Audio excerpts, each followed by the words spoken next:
வணக்கம். Welcome to Kiruthika's cuisine. இன்றைக்கி நம்ம பார்க்க போகிற ரெசிபி சாம்பார் சாதம். ஈஸியாக குயிக்காக சிம்பிளாக பிகினர்ஸ்க்கான ரெசிபி.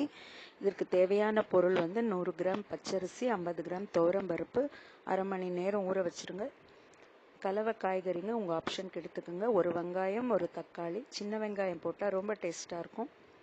துவரம்பருப்புக்கு பதிலாக பச்சை பருப்பு போட்டாலும் நல்லாயிருக்கும். அரிசி பருப்பு எல்லாம் கலந்து ஒரு கப்பு அளவுக்கு 3 கப்பு தண்ணி குக்கரில் கொதிக்க வச்சுட்டு அதில் ஊற வச்ச அரிசி பருப்பு, காய்கறி, மஞ்சப்பொடி, உப்பு போட்டு ஹையில் வச்சு 3 விசில் வச்சு வேக வச்சு எடுத்துருங்க.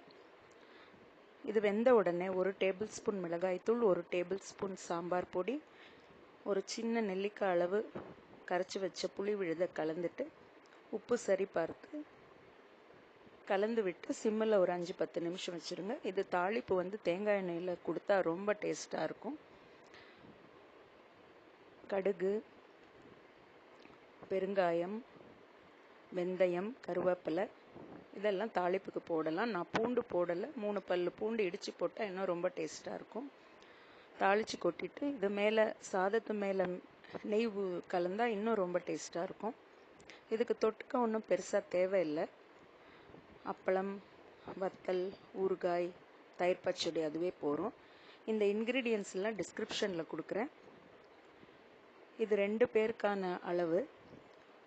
இந்த ரெசிபி பிடிச்சிருக்குன்னு நினைக்கிறேன். மீண்டும் ஒரு நல்ல ரெசிபியில் சந்திப்போம். நன்றி, வணக்கம்.